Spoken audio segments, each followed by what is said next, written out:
আমরা এখন মাঠে এসেছি শাক তুলতে, যাচ্ছি।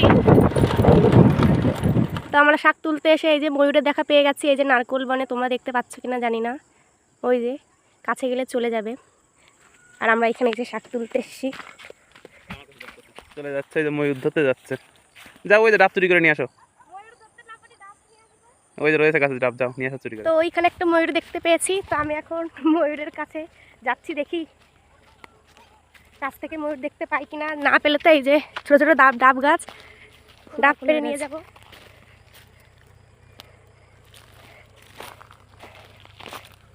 একদম ছোট ছোট নারকোল গাছ, আর কত নারকোল হয়েছে। শাক তুলতে এসেছি, তো দেখো কত থানকুনি শাক। কি এমন সার পেয়েছে, এই জায়গায় বাড়িয়েছে ওই জায়গায় বাড়িনি, ফাঁকা জায়গা আছে না ওই জন্য। আর ওরা সব ঘাসের ভিতরে রয়েছে না, এই যে ঘাসের মধ্যে এগুলো বাড়িনি। আর এই যে ফাঁকা জায়গা আছে ওই জন্য এই যে বড় হয়েছে, বুঝলে।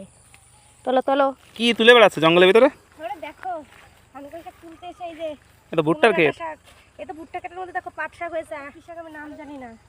একরকম শাক তুলতে এসে আরো 2 রকম শাক তুলে নিয়ে যাচ্ছি। তোলো তোলো তোলো, তুলে নিয়ে এসেছি, তো 3 রকমের শাক তুলে নিয়ে এসেছি। তাই এই যে সব আলাদা আলাদা করে রাখছি, এখন কেচে টেচে রেখে দেবো। গেছিলাম থানকুনি শাক তুলতে, গিয়ে দেখি পাট শাক। আর এটা কি শাক ঠিক জানি না, নাম জানি না, কিন্তু এই শাক খাই। তো দেখে তো তুলে নিয়ে আসলাম। আর এই দেখো আমি টমেটো গাছ লাগিয়েছি, আর ওই যে লাউ গাছ, লাউ না কুমড়ো এটা।